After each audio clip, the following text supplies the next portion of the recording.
All right, the Robbie V Show is back, ladies and gentlemen. After a 1 week hiatus where I was sick with a cough. I mean, has the cough gone away? Not really, but that's okay. We're gonna try to soldier on. I was also busy at work. I mean, the lock of the week stands. It's 7-18. I believe the lock of the week is ready to win more money for more people. So let's get to it. All right, the first lock of the week. This team was left for dead. I mean, and the fact of the matter is, a lot of people should have left them for dead. You know what team I'm talking about? I'm talking about the Cincinnati Bengals. They really weren't that good of it. A lot of people left them for dead after Joe Burrow.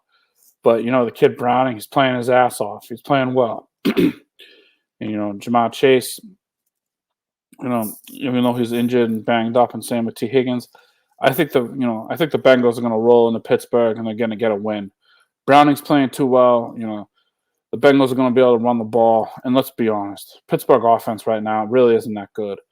I'd also look at the under 37 because I think both defenses are going to be able to, stop the other opponent. But at the end of the day, I think the Bengals are going to get it done, folks, at -2. And that is the first NFL Robbie V lock of the week. It's big time. The second lock of the week is we're going for what's it called? You know what? I'll put this out there. I'm going for the Miami Dolphins over the Dallas Cowboys. Miami's playing at home right now. They're gonna get back Tyreek Hill.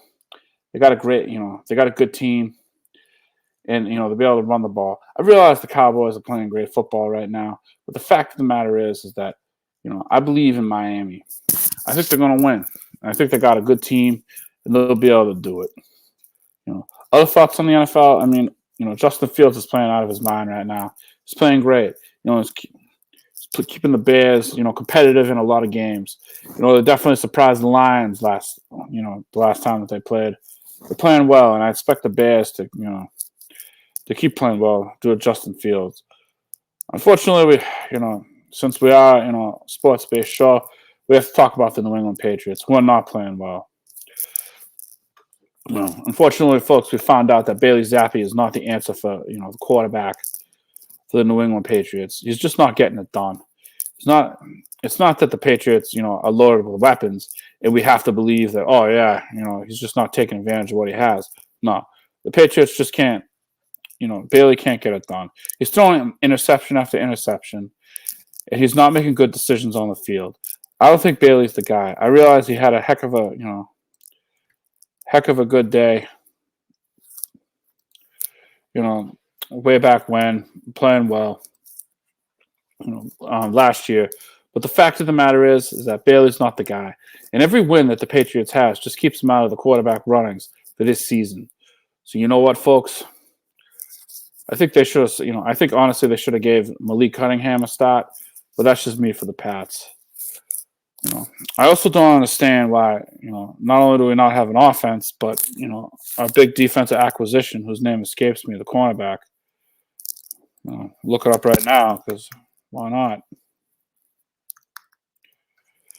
I forget his name. I can't remember his name for the life of me. It's unbelievable.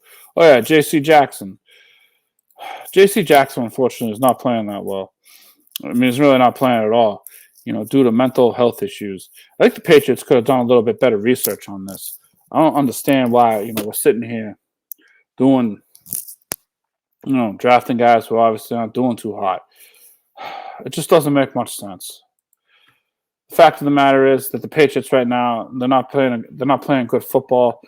And I actually believe that they're going to lose against Denver. And if you want to take Denver Broncos money line and parlay it with something else, I think that's a good lock of the week move.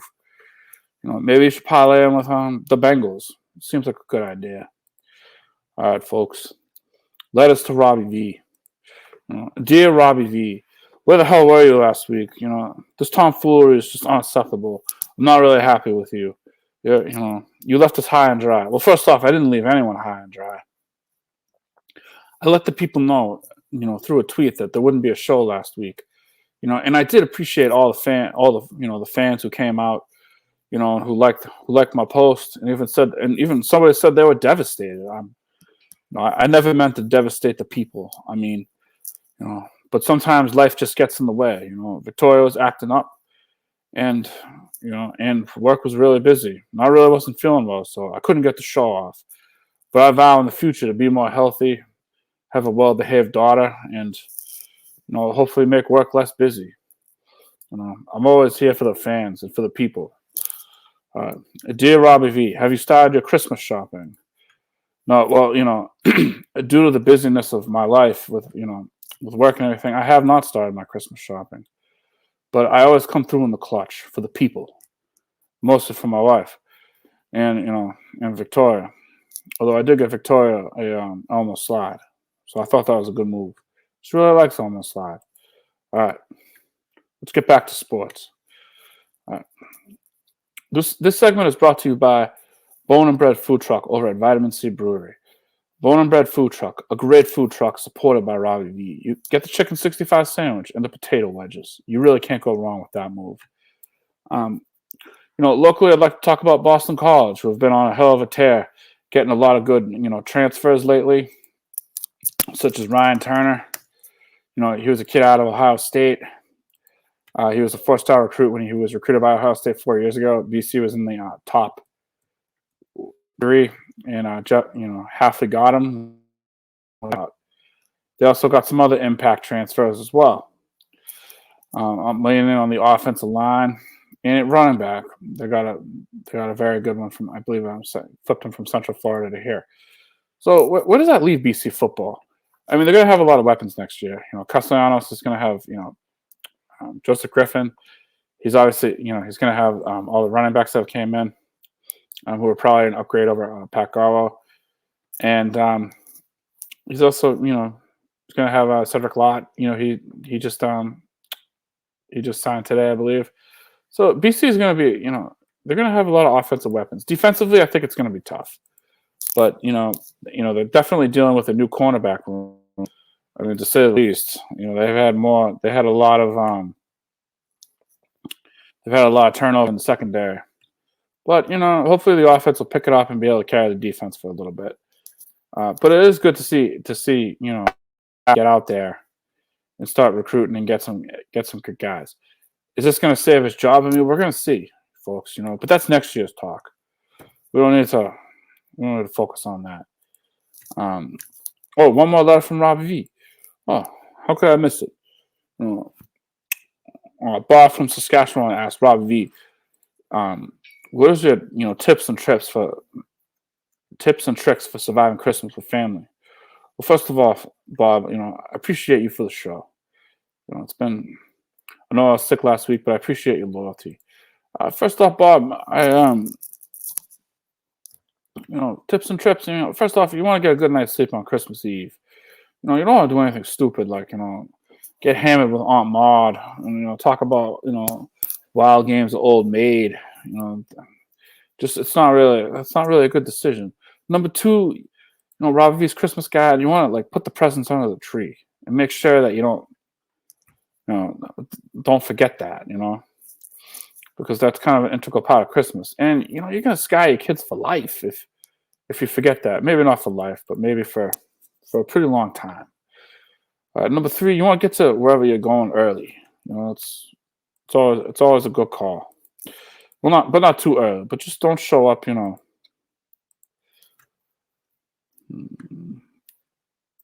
don't show up, too early. And number 4, you just want to make sure that you you do good with the game of life. Show up nice and early, and have some stuffing.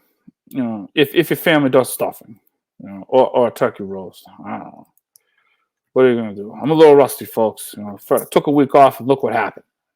Oh well. Also, you want to, another good Christmas tip is don't insult your relatives. Keep it good. Keep it good, folks.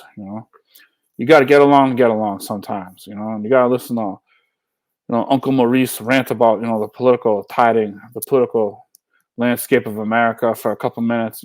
Go ahead, grab a cocktail. It happens to the best of us. I want to talk about what happened in the weather lately. And, if you're in New England right now and you have power, you're very lucky, and you didn't lose power, you're very lucky.